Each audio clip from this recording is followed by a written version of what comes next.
L'origine, c'est l'époque romaine où la culture de la vigne est arrivée en Gascogne par le monde méditerranéen. On en a des traces sur les décors, sur les mosaïques de Sévillac, de Valin-sur-Baïse, de Sarbazan, pas très loin d'ici. Et jusqu'au XVIe siècle, on ne vend que du vin. Maniban fait partie des premières attestations que nous connaissions dans les années 1680. C'était une grande seigneurie qui appartenait au marquis de Maniban qui habitait Toulouse, qui venait jamais, mais qui affermait le domaine. Très vite ici, on aura des chaudières et on brûle le vin. L'expression c'est brûler le vin.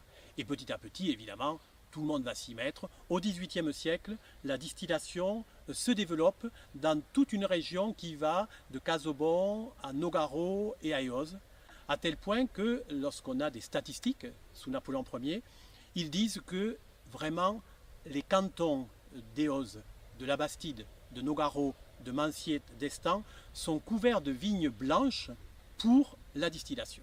Et c'est une période de prospérité qui se développe durant les règnes de Louis XIV, Louis XV et Louis XVI. Le XIXe siècle, on développe incontestablement la culture. Nos amis du Condomois vont tirer vers eux avec l'aménagement de la Baïse pour le transport par bateau vers la Garonne. En 1839, l'inauguration de la première partie jusqu'à Condom est une fête.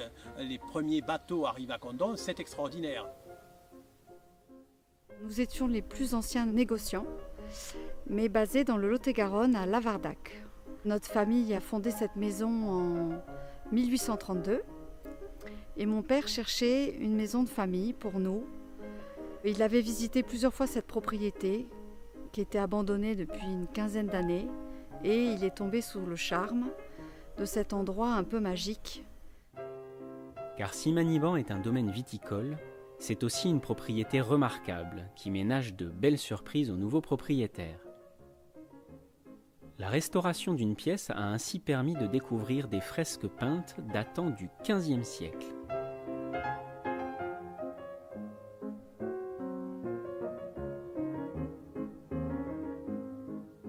Une réalisation unique en Gascogne, écrin prestigieux pour une production qui ne l'est pas moins. Dans ce monde moderne où tout va très très vite, où il y a effectivement beaucoup plus de consommation de masse, etc., les gens sont à la recherche d'authenticité, de produits de terroir. Et le côté familial est toujours très important pour eux.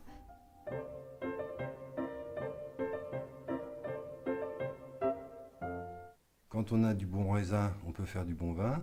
Et quand on a du bon vin, on peut faire un bel alcool.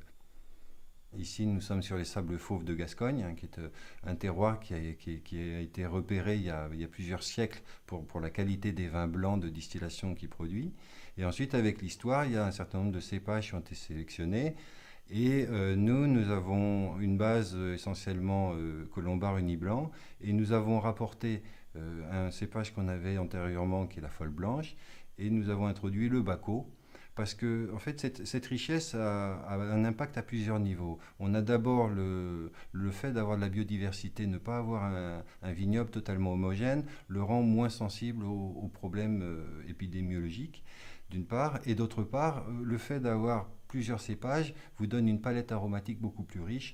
Chaque cépage ayant d'une part ses caractéristiques, mais d'autre part un comportement vis-à-vis des années, donc des millésimes, qui sera plus ou moins favorable. Une fois que l'Armagnac est distillé, il passe directement en fût de chêne, et là on va commencer ce qu'on appelle l'élevage de l'Armagnac. Ce qui va jouer beaucoup, c'est l'origine du bois, la qualité. Alors ici, il y a un parti pris qui, à mon avis, est très intéressant. On travaille uniquement avec des fûts de chêne provenant du Gers, hein, et qui sont des chênes pédonculés, qui ont des tanins qui sont vraiment très intéressants. En fonction de la position de la barrique, c'est-à-dire par rapport au sol et par rapport au mur, on va avoir un élevage un peu différent, hein. Un peu plus élégant, plus fin en bas, plus sec, plus chaud en haut, hein. C'est vraiment, donc après on va jouer sur les alcools. Et le point important, ça sera décider le moment où on va sortir l'alcool du bois pour le passer dans un contenant neutre, hein, en verre ou bien en inox, parce que l'alcool est équilibré, il est arrivé à maturité.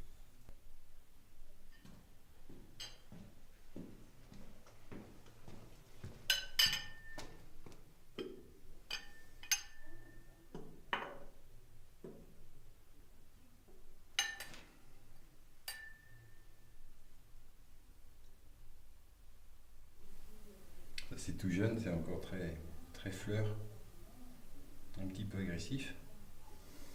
Ça serait un alcool avec lequel on pourrait faire de jolis cocktails.